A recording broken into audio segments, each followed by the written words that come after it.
키 30cm가 채 안 되는 이 인형은 남아메리카 대륙에 있는 나라 수리남의 코토미시 인형입니다. 수리남어로 코토는 치마, 미시는 여자입니다. 치마를 입은 여자란 뜻인데요.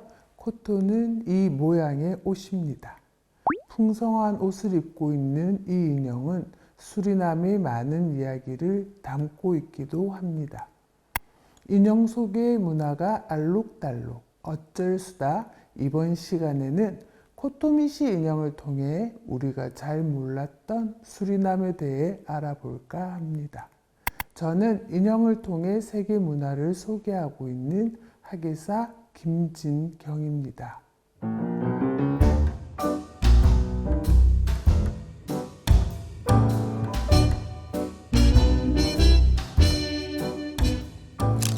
잔뜩 부풀린 치마에 짧은 상의, 레이스와 리본 장식이 되어 있는 이 옷은 과거 수리남에서 아프리카 흑인 여성 노예들이 입었던 옷입니다. 수리남은 원래는 영국의 식민지였는데 이후 네덜란드의 지배를 받게 됩니다. 미국 뉴욕 땅을 원했던 영국이 네덜란드와 협상을 벌여 뉴욕과 수리남을 맞교환했기 때문입니다. 네덜란드는 1682년부터 수리남에서 커피와 사탕수수 플랜테이션 농장을 운영했습니다. 대규모의 농장을 운영하는 데 필요한 노예들을 아프리카에서 데려왔습니다. 수십만 명의 아프리카 노예들이 수리남에 온 것으로 추산됩니다. 아프리카에서 온 여성 노예들은 윗옷은 입지 않고 일을 했습니다. 하지만 그런 옷차림은 일하기에 불편했습니다. 그리고 신경이 쓰였습니다. 그들을 고용하던 농장주가 여성으로 대해서 난처한 상황이 되지는 않을까 우려됐습니다. 그래서 몸매를 가리게 됐습니다. 코토 드레스의 풍성함은 여기에서 비롯됐습니다.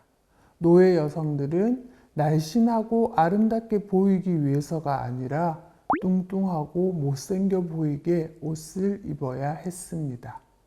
뚱뚱하게 보이는 데는 쿠션이 사용됐습니다. 허리춤에는 긴 쿠션을 감아 허리가 두꺼워 보이게 만들었습니다.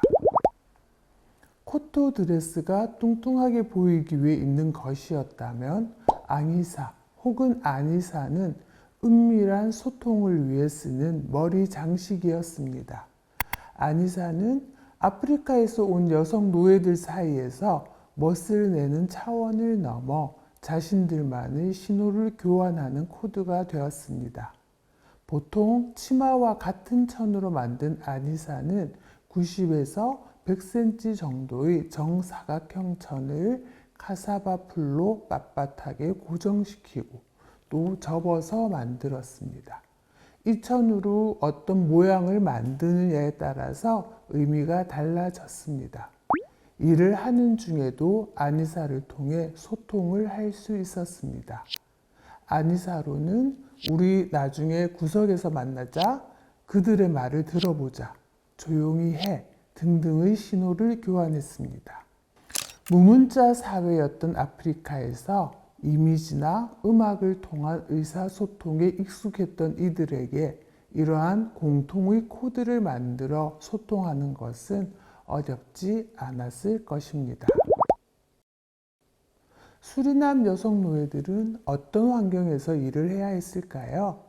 오늘날 수리남에서 흑인 노예 저항의 상징이 된 미스 알리다의 사연을 통해 조금은 짐작할 수 있을 것 같습니다. 네덜란드인의 농장에서 일했던 20대 초반의 뮬라토 여성 노예 알리다는 외모가 빼어났다고 합니다. 수리남의 부유한 농장주이기도 했던 여성 수잔나 듀플레스는 남편이 알리다를 좋아하자 이를 질투해 알리다의 한쪽 가슴을 자르는 악행을 저질렀습니다. 수잔나 듀플레스는 노예 아이가 운다는 이유로 익사시켰던 적이 있을 정도로 잔인한 농장주로 악명이 높았습니다. 알리다의 이야기는 사람들에게 널리 알려졌고 흑인 노예들은 분노했습니다. 이후 알리다는 미스 알리다로 불리며 노예들에게 저항의 상징이자 영웅이 되었습니다. 1991년부터 노예 해방을 기념하는 국경일인 7월 1일 캐티코티 전날이면 미스 알리다 선발대회를 개최합니다. 수리남 바이닝원에는 한쪽 가슴이 잘린 미스 알리다의 동상이 있고 미스 알리다란 이름의 애니메이션이 수리남 흑인 여자 아이들의 자부심을 높일 목적으로 만들어졌습니다.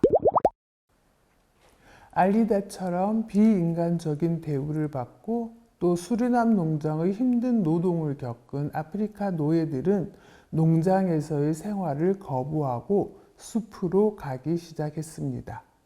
수리남은 국토의 95% 가까이 산림이며 아마존과 연결된 울창한 열대우림의 나라입니다. 1600년대 후반부터 수리남의 흑인 노예들이 농장을 탈출해서 숲속으로 들어가기 시작했습니다. 이들을 마룬이라고 부릅니다.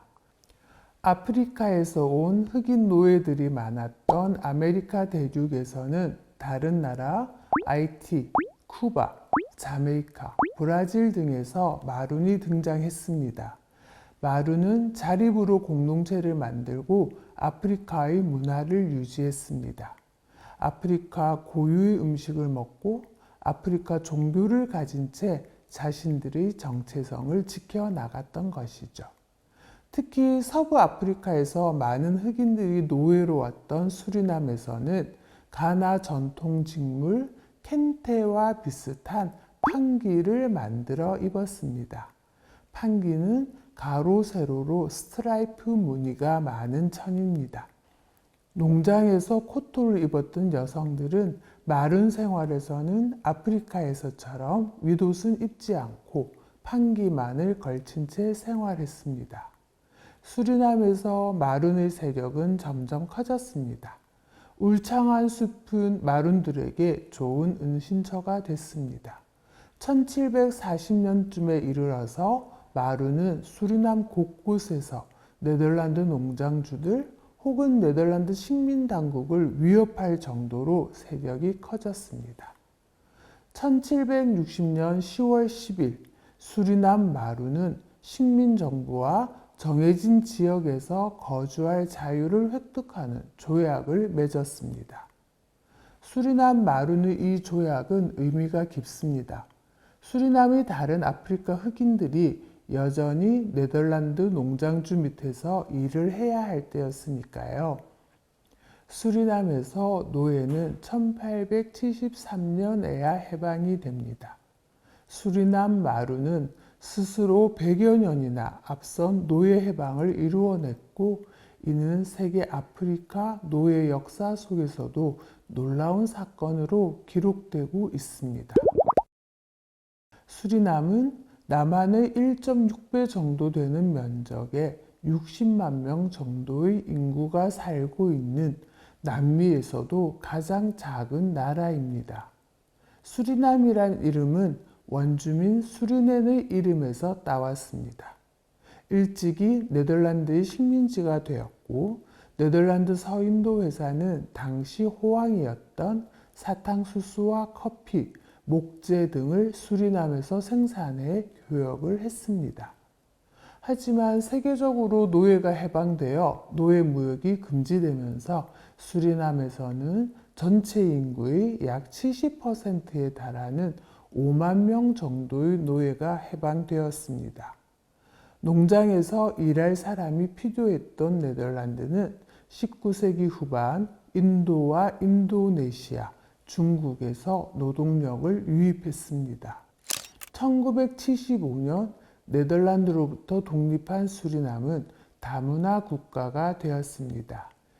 2020년 기준으로 마룬과 크리올이 전체 인구의 38%, 인도계가 27%, 인도네시아계가 14%입니다. 종교도 다양합니다. 힌두교가 27%, 기독교가 25%, 가톨릭교가 23%, 이슬람교가 20%입니다. 네덜란드 독립 이후에도 쿠데타와 독재 등을 겪었지만 다른 문화와 인종의 화합을 위해 노력하는 정책을 펼치고 있습니다. 수리남의 옷 코토는 노예 생활을 견디기 위해 만들어졌지만 지금은 자부심 가득한 아프리카 흑인 후손들의 옷으로 이어져 수리남을 상징하고 있습니다. 뚱뚱하고 못생기게 보이려고 입었던 옷이 밝고 예쁘게 입는 옷으로 거듭나게 된 것입니다.